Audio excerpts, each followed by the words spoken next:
Atos dos Apóstolos, capítulo 22, versículos 22 a 30. Diz assim a palavra de Deus: Ouviram-no até essa palavra, e então gritaram dizendo: Tirai tal homem da terra, porque não convém que ele viva. Ora, estando eles gritando, arrojando de si as suas capas, atirando poeira para os ares, ordenou o comandante que Paulo fosse recolhido à fortaleza e que, sob açoite, fosse interrogado para saber por que motivo assim clamavam contra ele. Quando estavam amarrando com correias, disse Paulo ao centurião presente: Ser-vos-á, porventura, lícito açoitar um cidadão romano sem estar condenado? Ouvindo isto, o centurião procurou o comandante e lhe disse: Que estás para fazer? Porque este homem é cidadão romano. Vindo o comandante, perguntou a Paulo: Dize-me, és tu romano? Ele disse: Sou. Respondeu-lhe o comandante: A mim me custou grande soma de dinheiro este título de cidadão. Disse Paulo: Pois eu tenho por direito de nascimento. Imediatamente se afastaram os que estavam para o inquirir com açoites. O próprio comandante sentiu-se receoso quando soube que Paulo era romano, porque o mandara amarrar. No dia seguinte, querendo certificar-se dos motivos por que vinha ele sendo acusado pelos judeus, soltou-o e ordenou que se reunissem os principais sacerdotes e todo o sinédrio, e mandando trazer Paulo, apresentou-o perante eles. Amém. Meus irmãos, uma das doutrinas mais caras da nossa igreja é da providência de Deus. Nós vemos o poder de Deus não somente na obra da redenção, de ter nos escolhido antes da fundação do mundo, de ter nos predestinado, mas nós vemos como Deus é soberano, como Deus tem todo o poder, dirige os acontecimentos históricos, dirigindo todas as coisas, dirigindo a nossa vida, conduzindo-a a bom termo, de tal forma, irmãos, que a vontade de Deus é realizada, é consumada, e através disso o melhor seja alcançado segundo a vontade de Deus, e a honra seja dada a Ele, ao nosso Deus. E nós vemos em várias passagens desse livro de Atos dos Apóstolos, como de fato Deus é o Senhor da história, Deus é o Senhor dos acontecimentos. E a porção que nós lemos, ela nos ensina isso, ela aponta para essas verdades bíblicas, essas verdades gloriosas da providência, do poder soberano de Deus sobre todas as coisas. Os irmãos conhecem bem o contexto onde estamos, sabem que nós estamos considerando a narrativa de Lucas, da chegada, dos acontecimentos que aconteceram após a chegada de Paulo a Jerusalém, como de fato esse era o propósito dele, de Paulo chegar a Jerusalém. E Paulo havia dado por encerrada a sua obra, a sua terceira viagem missionária, e ele, como tinha dado como encerrada essa obra, Paulo se dirige com a determinação de se dirigir a Jerusalém, testemunhar do evangelho da graça naquele lugar, especialmente as autoridades civis, as autoridades religiosas daquele local, e também fazer isso. O propósito de Paulo, além de Jerusalém, é chegar a Roma, o grande a cidade do Império Romano, a cidade líder do Império Romano, para ali também testemunhar do Evangelho da graça salvífica do nosso Deus. Nós vimos no domingo passado, irmãos, que Paulo, ao chegar em Jerusalém, acabou sendo preso, né? Apesar dos cuidados da liderança de Jerusalém, a liderança da igreja, que tomou todos os cuidados para que isso não acontecesse. Mas vimos, irmãos, que judeus, vindo de Éfeso, eles criaram uma confusão tremenda.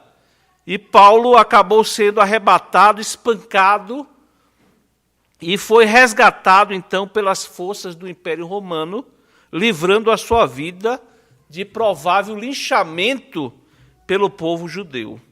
E vimos, então, irmãos, depois, a defesa do apóstolo Paulo, que, na verdade, é mais um testemunho. O que Paulo faz ali é um testemunho da sua vida, daquilo que tinha acontecido com a sua própria vida. Nós vimos ali um testemunho de Paulo, do seu histórico, como alguém de sangue azul, né? Alguém de pedigree puro, né? Ele diz isso, que fazia parte daquela parte da religião judaica mais estrita, né? Os fariseus. Ele foi ensinado aos pés de Gamaliel. Ele diz isso, mostrando a sua estirpe, o seu pedigree.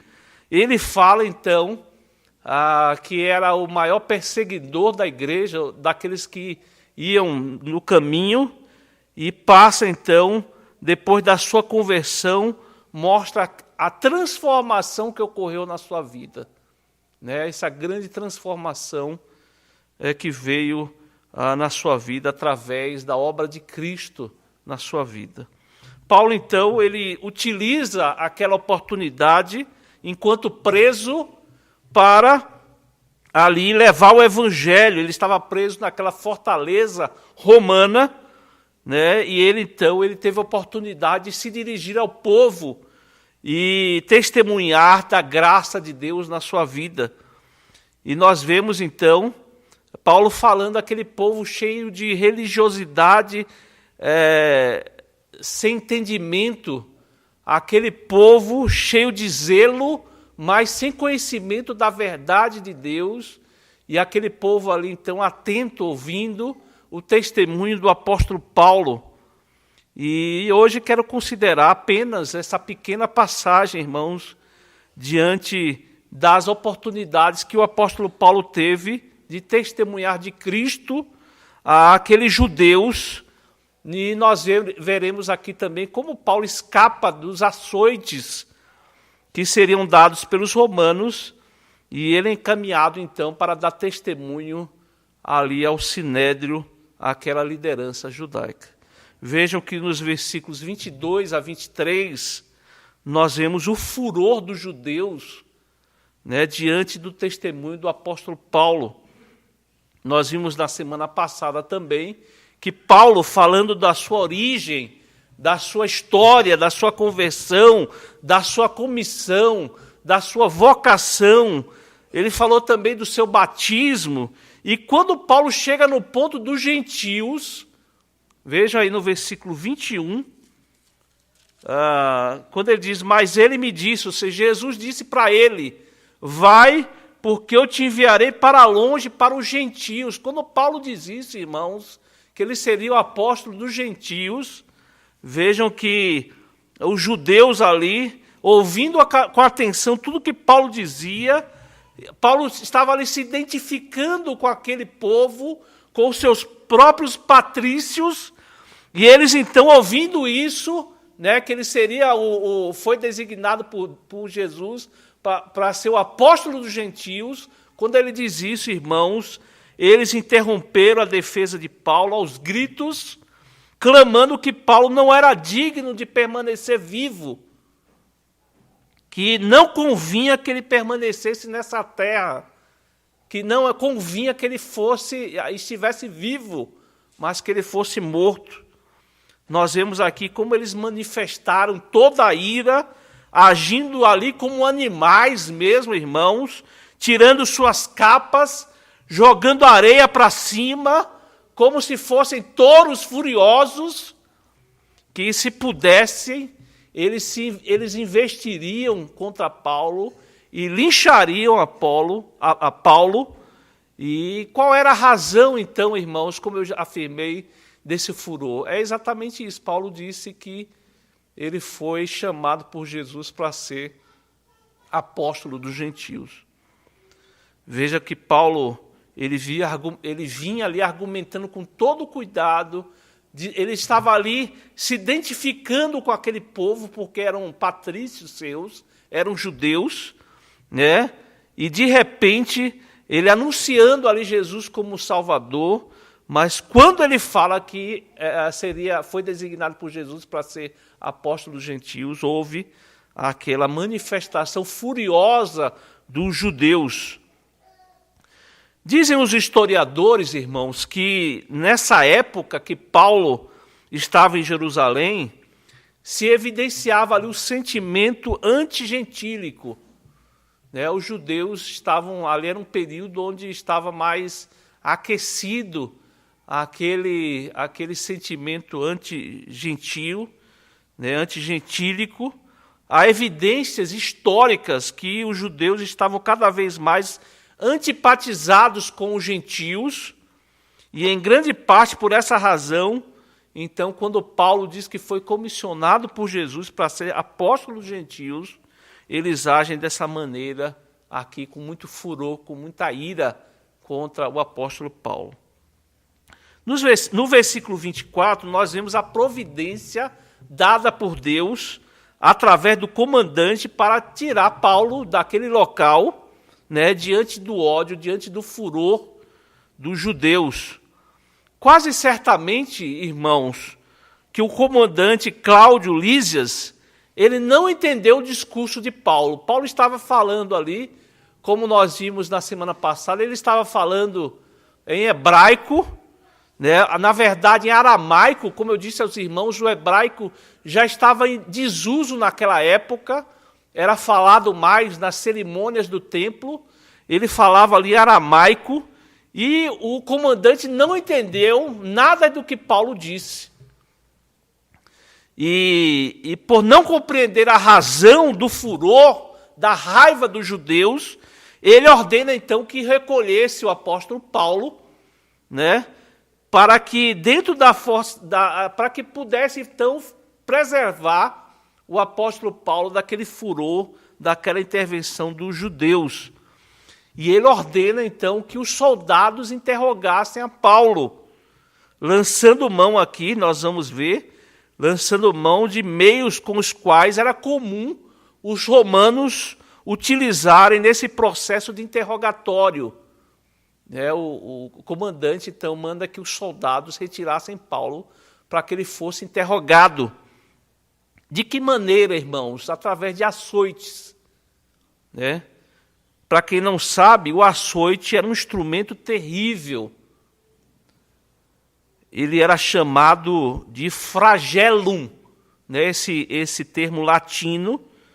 Eles pegavam um pedaço, irmãos, de madeira com várias tiras de couro, e na extremidade dessas tiras de couro estavam presos pequenas lascas de osso e também ferro.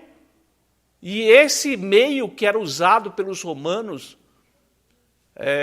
em pessoas que não eram dessa nacionalidade, ou não eram cidadãos romanos, eles amarravam as pessoas num tronco, surravam com violência as costas da pessoa, de tal maneira, irmãos, que os historiadores, eles afirmam que muitos ficavam aleijados quando não morriam, para que os irmãos vejam como era terrível essa forma de interrogatório que os romanos usavam. Era um instrumento cruel, era um instrumento terrível. E por alguma razão, irmãos, e por ser um instrumento muito usual para interrogações, o comandante ordena então que façam isso com o apóstolo Paulo, para saber, ele queria saber o que estava acontecendo, ali para que aqueles judeus tivessem aquela atitude de furor, de ira contra o apóstolo Paulo. E nos versículos 25 a 28, nós encontramos Paulo reivindicando os seus direitos de cidadão romano, para que ele pudesse ser livre, se livrar daquele instrumento cruel que poderia, inclusive, resultar na sua morte.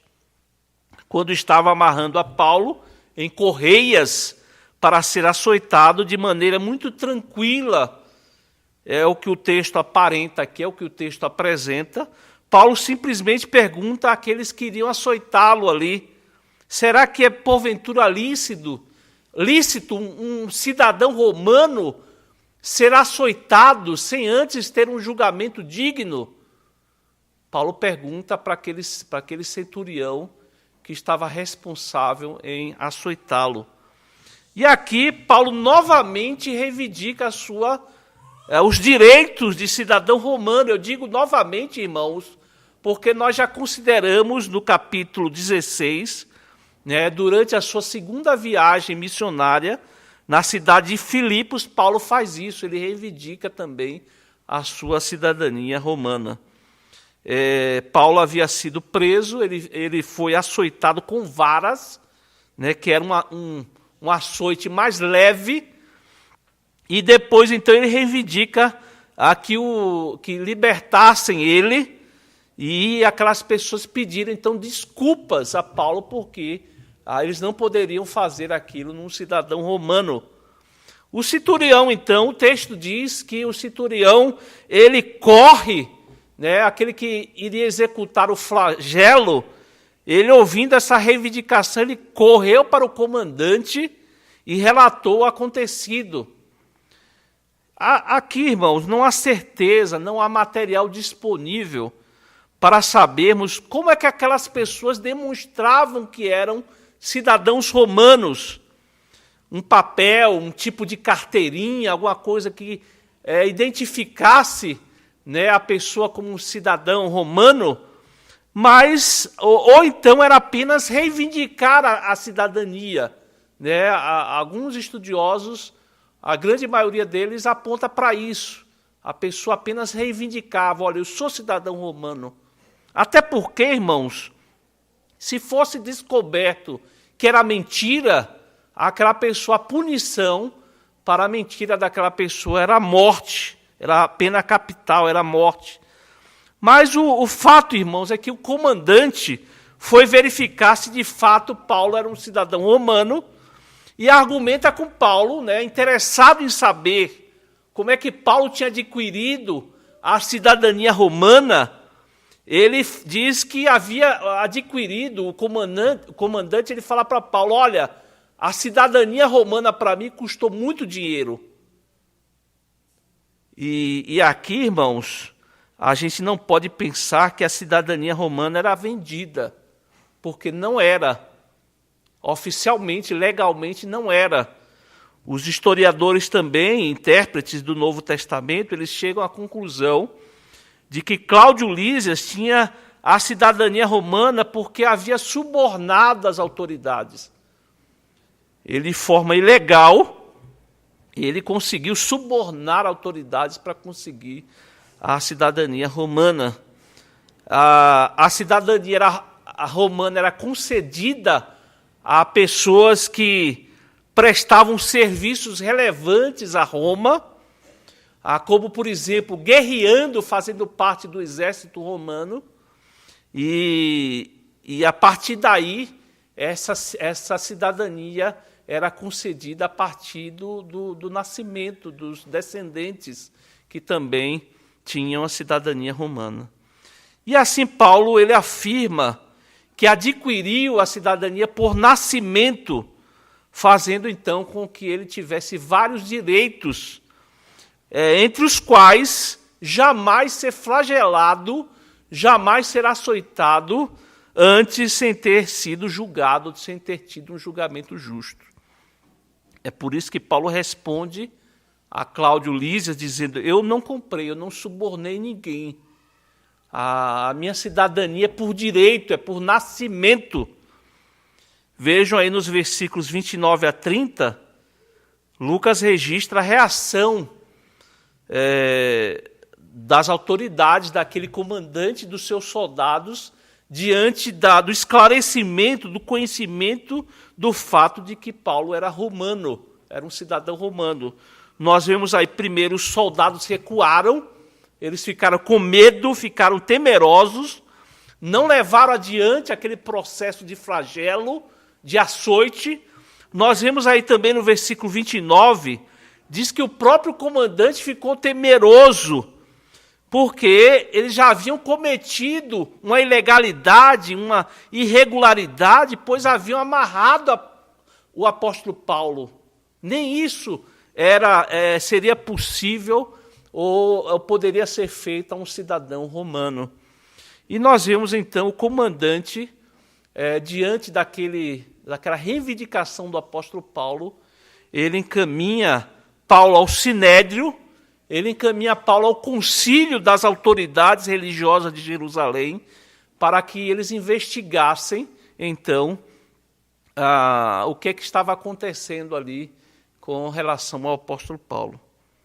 Irmãos, veja que ali estava uma confusão enorme acontecendo. Eles prenderam Paulo como se fosse um bandido, como se fosse uma pessoa perigosa, mas vejo que Paulo aproveitando a oportunidade ali para dar o seu testemunho, falando de tudo aquilo que havia acontecido na sua vida, a obra de Cristo, que lhe apareceu no caminho de Damasco, abrindo os seus olhos, trazendo à luz as verdades das grandezas de Deus para a vida do apóstolo Paulo, aquele homem que vivia uma religiosidade sem entendimento. Era um homem zeloso, mas sem entendimento. E Cristo vem a ele e abre os seus olhos no caminho de Damasco para que ele conhecesse as verdades das grandezas de Deus. E nós vemos aqui, irmãos, esse texto, essas circunstâncias, a reação furiosa do povo, dos judeus, Paulo se livrando aqui do flagelo pelos romanos e sendo então encaminhado para o Sinédrio, onde também nós vamos ver, se Deus permitir, nós vamos ver Paulo sendo testemunha de Cristo também naquele lugar, cheio de autoridades, cheio da liderança judaica ali naquela cidade de Jerusalém. E eu quero com isso, irmãos, finalizar com algumas lições. Como eu disse, esse livro histórico, de milênios esse livro, mas que traz ainda lições preciosas para a nossa vida prática, nossa vida no dia a dia, enquanto caminhamos aqui neste mundo, né, servindo a Cristo, ou estando aqui enquanto estamos servindo ao nosso Senhor. A primeira lição, irmãos, diz respeito à atividade de Paulo em reivindicar a sua cidadania romana, seu direito de cidadão romano.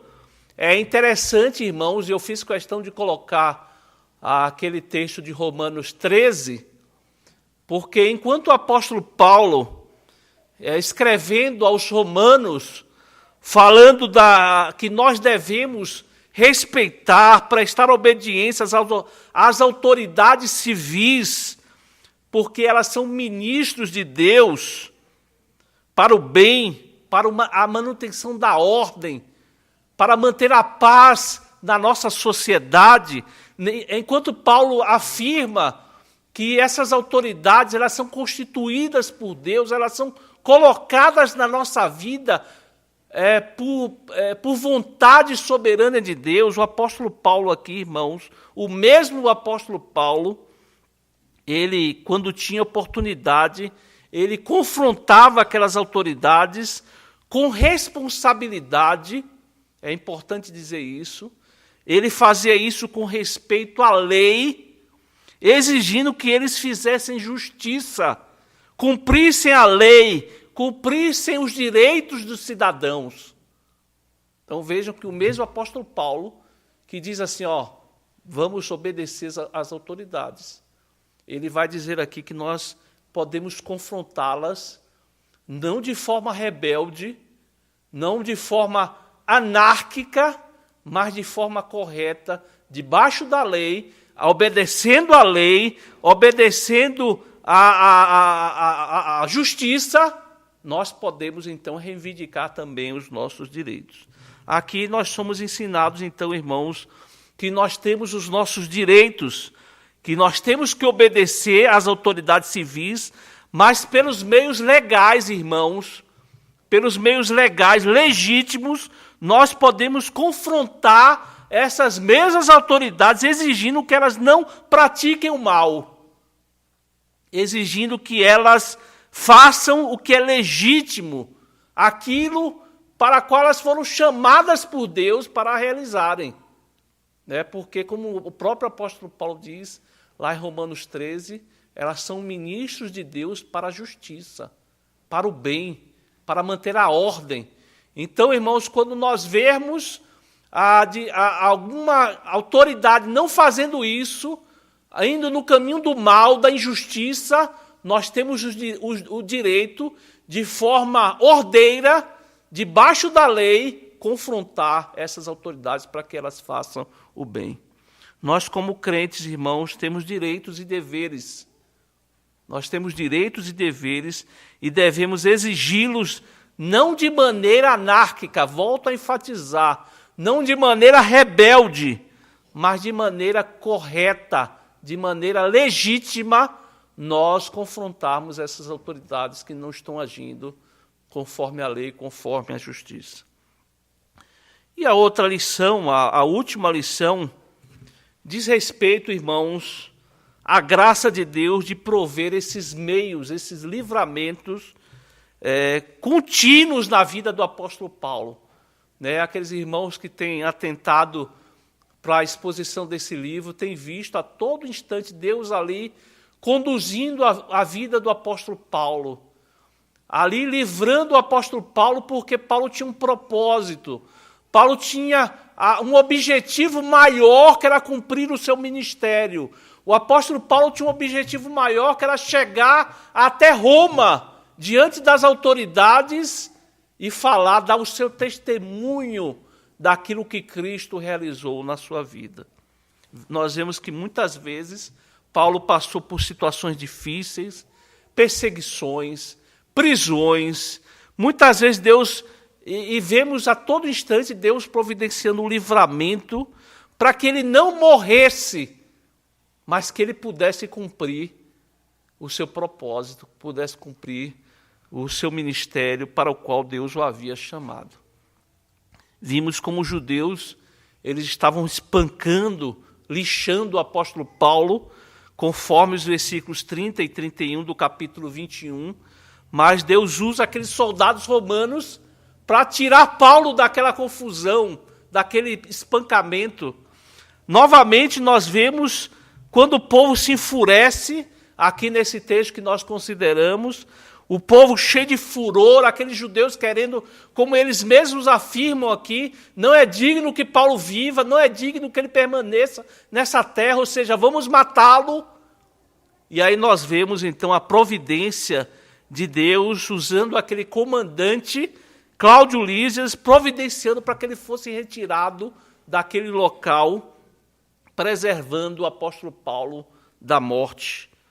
Veja que, por outro lado, irmãos, quando o comandante ordena que o apóstolo Paulo fosse açoitado, com aquele flagelo terrível, nós vemos como Deus, pela sua graça, utiliza a sua cidadania romana, irmãos, para que ele fosse... E essa cidadania romana, é por isso que nós vemos Deus conduzindo toda a história, essa cidadania que havia sido adquirida há anos e anos, gerações passadas.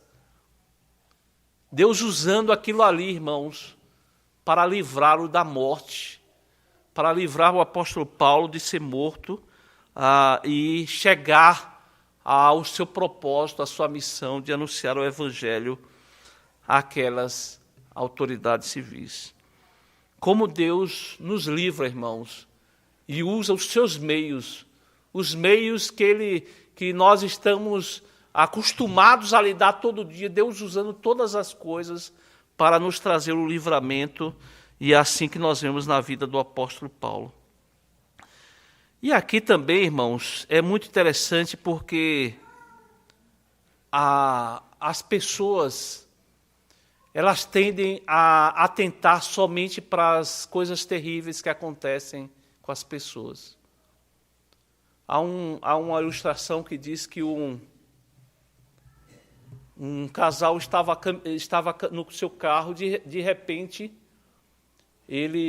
o casal vê uma menina sendo atropelada na bicicleta, uma menina novinha. E a menina cai, bate a cabeça e morre no mesmo instante. E junto àquela multidão ali, e essa mulher, a esposa do casal ali, dizendo por que Deus permite que uma criança morra? Uma criança tão pequenininha, tão novinha, ser levada sem usufruir da sua vida. E o marido chega para ela e diz assim, olha, enquanto essa criança perde a vida, milhões de crianças estão sendo preservadas. Enquanto coisas terríveis acontecem, e é muito, eu falo muito isso quando tenho oportunidade, né? Há um termo em inglês para isso, bad news, good news. As pessoas, os jornais, as revistas, elas chamam a atenção por causa das coisas terríveis que acontecem. Dificilmente vocês vão ouvir nos jornais, dificilmente vocês vão ouvir nos telejornais, né, dos horários nobres, boas notícias, porque essas coisas não chamam a atenção. E as pessoas tendem a atentar, a prestar atenção somente nas tragédias, nos acontecimentos. Quando, na verdade, irmãos, a todo instante, a todo momento, Deus está freando a maldade da humanidade. Quando nós vemos, irmãos, como eu vi essa semana, um criminoso que foi morto porque havia estuprado, havia abusado da sua filha de 3 anos. Quando nós ouvimos essa notícia e ficamos alarmados com a maldade do ser humano, a Bíblia diz, irmãos, que nós somos maus. Todos nós somos maus. O homem, ele é mau. A sua natureza é má. E nós não vemos mais tragédias, irmãos, coisas terríveis acontecendo, porque Deus freia a humanidade. É a graça de Deus que freia a maldade do homem. E nós tendemos a ver a humanidade, a história, somente as coisas ruins.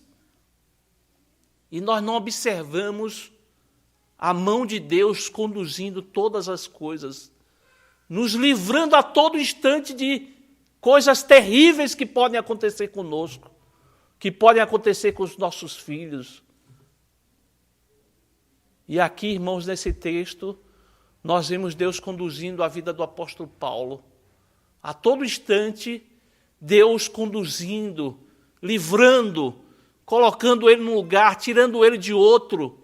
E assim a nossa vida, irmãos. Todos nós temos um propósito nessa vida.